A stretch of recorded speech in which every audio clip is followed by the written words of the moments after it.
Bienvenidos a Milenio Mercados en Perspectiva, aquí como todas las semanas con el licenciado Jorge Gordillo, director de Estudios Económicos de Cibanco, y su servidor Manuel Somoza para platicar de temas económico-financieros en México y en el mundo. Y hoy vamos a tocar 4 temas importantes.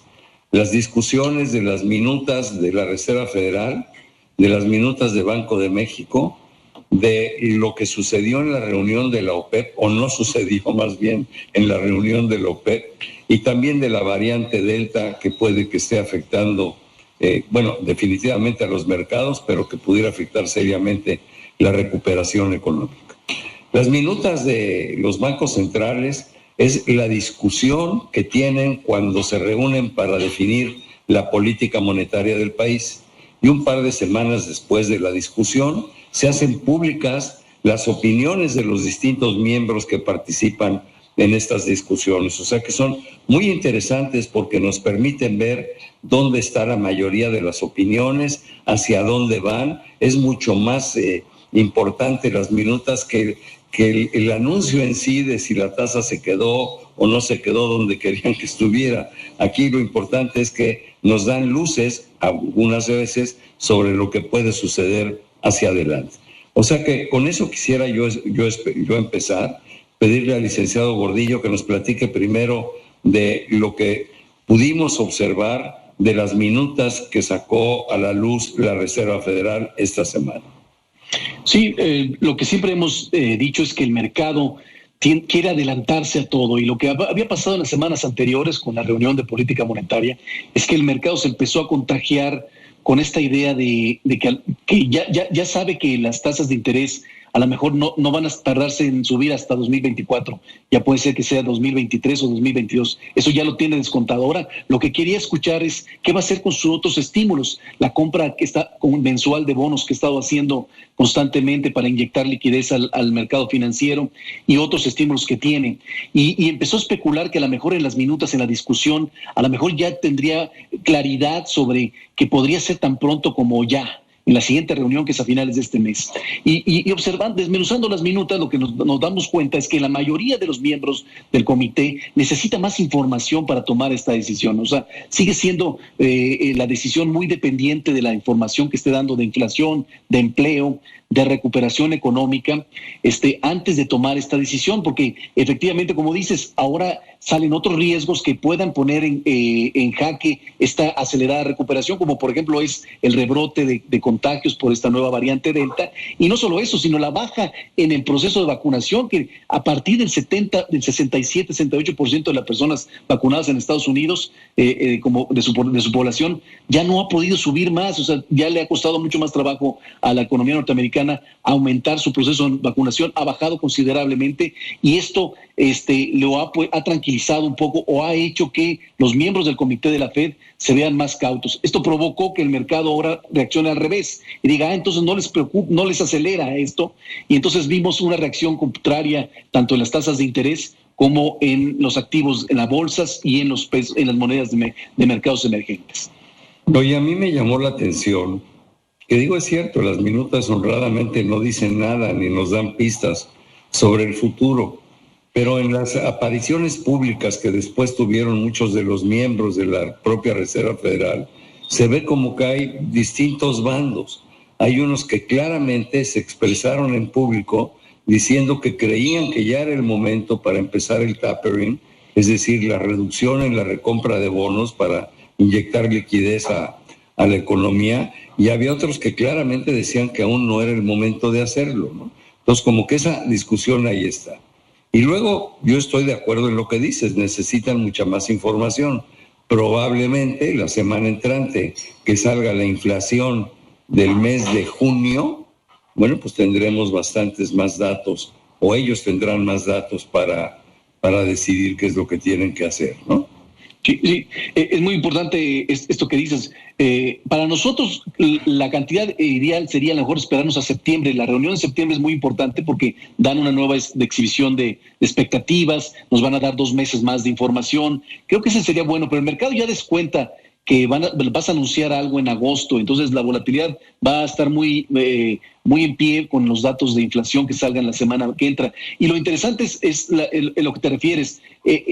Se nota claramente que hay, no está claro el camino que van a seguir la Reserva Federal hacia adelante. Está dividida la opinión porque hay mucha incertidumbre sobre la inflación. No es muy clara cuál es la base principal, hacia dónde va, cuánto tiempo va a tardar en regresar, ni tampoco es tan clara si este proceso de recuperación económica va a ser sostenido o va a ser temporal. Entonces, esta incertidumbre sí está provocando mucha, que los miembros dentro de los bancos centrales, no solamente en Estados Unidos, en el mundo en general, estén opinando de manera distinta. Sí, la visibilidad no es muy clara y además hay cosas que yo no comprendo. Por ejemplo, la baja tan abrupta que tuvo el rendimiento de los treasuries de 10 años en Estados Unidos, que en su peor momento en marzo los vimos en 1.75% y actualmente el rendimiento está abajo del 1.3, el 1.28.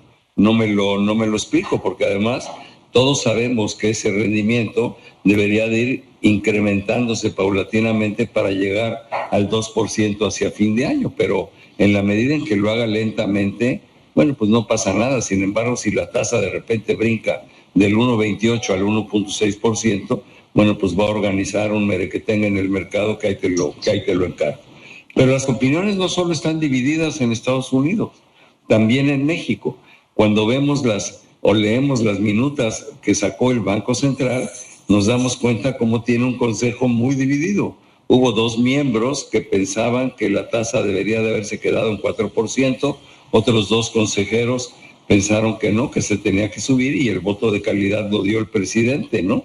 Que finalmente fue el que hizo mayoría y por eso la tasa subió al 4.5%. Ahora, ¿cómo tomó esto el mercado? Desde mi punto de vista, el mercado está esperando nuevas alzas a lo largo de lo que queda del año, probablemente un par de alzas para que cierre la tasa de interés de referencia en lugar de 4.25, que pudiera cerrar en 4.75 o hasta 5%, ya lo veremos, faltan las inflaciones futuras. También sale la inflación en México, yo ahí no te creía que fuera tan alta la expectativa, pero por lo visto todo el mundo se está alineando a lo que tú pensabas, que la inflación va a estar muy cerca del 6% este año. De hecho, la que salió ahora recientemente de junio, 0.51 por el mes en línea, sin embargo, la acumulada últimos 12 meses sale en 5.88, y pues va a ser muy difícil que baje de ahí. Más bien la vemos por esos niveles hasta fin de año y así la ve el resto del mercado. Pero no sé qué opinión tengas al respecto. Bueno, que la decisión hacia adelante, Banxico, va a ser muy complicada. La tiene difícil porque gran parte de su política depende de la confianza que le tengas tú al Banco Central y que le creas lo que piensa. Y si hace un mes o en la reunión anterior dijo que que pensaba que la inflación iba a ser temporal, y ahora dices que sí es temporal, pero te preocupa un poco y eres un poco precautorio, genera cierta desconfianza en el mercado que claramente se ve reflejado en que esperan ya más aumentos de la tasa de interés. Dicen, algo está viendo Banxico que no estamos viendo todos, a lo mejor le va a costar más trabajo bajar la inflación, y esa es una realidad. Entonces, las dos partes que están discutiendo dentro de Banxico tienen razón, y bueno, va a generar que de aquí hacia adelante la decisión van a ser completamente divididas, van a ser complicadas, y al no ser contundente, Banxico también va a generar ruido en el mercado y volatilidad en los mercados financieros. En el caso de Banxico, pues también hay una preocupación ahí que en el sentido de que parece que una parte de la decisión también puede tener tintes políticos, ¿no? Porque qué casualidad que los 2 miembros que fueron puestos ahí por el presidente son los que hayan votado para mantener la tasa en el 4% y los anteriores hayan querido subirla, ¿no? Entonces, pues sí, son cosas que preocupan porque la opinión de los miembros de Banco de México debe ser absolutamente independiente de lo que son las decisiones de carácter político, si es que ese banco quiere mantener su independencia, su autonomía, que para mí es una pieza fundamental en la política económica de este país, tener un banco central realmente autónomo y no influenciado por corrientes de carácter político. Para nosotros los analistas es claro que inicia ya el ciclo de alza de tasas hacia adelante. Banxico va a hacer todo lo posible para que esta impresión del mercado sea lenta, que no aumente demasiado, va a tratar de controlarlo lo más que puede, pero se va a adelantar Banxico a la Fed, definitivamente no tiene otra. Y bueno, si es muy acelerada el aumento de tasas, por supuesto va a tener una repercusión en la recuperación económica del país y viceversa. Si logra mantener esta percepción y confianza Banxico, entonces va a ayudarle a la economía mexicana a recuperarse por el lado de las tasas de interés. El tercer aspecto que queríamos tocar era el del petróleo. Bueno, pues realmente sí empezó a preocupar el incremento en los precios del petróleo, que llegó a tocar hasta $77 por barril, que son precios que no se veían desde hace 6 años, y eso, bueno, evidentemente beneficia a los grandes productores de petróleo, pero no beneficia al resto del mundo, ¿no? Porque además es un factor que puede incidir seriamente en cuanto a los índices inflacionarios, ¿no? Al final no se pusieron de acuerdo en la OPEP, el precio del petróleo bajó un poquito a niveles de 73.50, pero sigue siendo un precio bastante alto. En el caso de México yo diría, bueno, pues ¿qué tanto le conviene a México o no?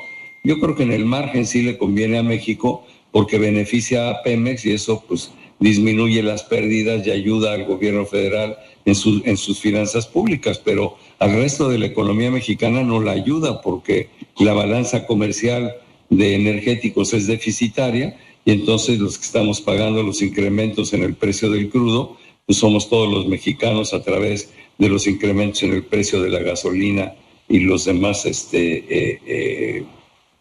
insumos que parten de ella, ¿no? O sea que ahí no hay mucho que decir. ¿Qué opinas? Yo estoy preocupado porque creo que en México, ya para cerrar, nos queda un minuto, no se le está dando la debida atención a la variante Delta que está surgiendo en el mundo. Creo que no se están tomando nuevamente las provisiones que se tenían que tomar. Se anuncian muchas cosas, pero no se anuncian medidas preventivas. Es muy importante lo que mencionas, porque ya estamos en un proceso de reapertura. Es muy difícil que generes un retroceso, o te eches para atrás otra vez todo lo que has abierto. Pero ya aprendimos mucho del virus. Es un virus, esta variante es contagiosa y todavía estamos en un porcentaje bajo de vacunación en México. Entonces, lo que hay que hacer es evitar y manejarse de manera inteligente para que no tengas que cerrar como lo hicimos el año pasado, pero tampoco nos provoque esto un descarrilamiento de hospitalizaciones o genere otra vez este miedo que ha provocado, ha lastrado a la economía mexicana. Entonces, lo primero que tiene que hacer es acelerar el proceso de vacunación. Yo no entiendo por qué antes de las elecciones estábamos vacunando 1 millón de personas al día y de repente las cifras bajaron a 300 y suben a 500,000. Deberíamos de tratar de hacer todo lo posible porque las cifras de vacunación estén en 1 millón por día, porque como bien lo dices, pues todavía estamos muy lejos de lo que debe ser la meta, ¿no? Sí, en este país donde el promedio de población es de 29 años y todavía de menos de 40 años no están vacunados, pues es grave todavía. Así es. Bueno, pues se nos acabó el tiempo, mi querido Jorge, muchísimas gracias, pero sobre todo gracias a todos ustedes por estar aquí con nosotros semana a semana en Milenio Mercados en Perspectiva. Nos vemos la próxima semana. Muchísimas gracias. Hasta la próxima semana, que estén bien.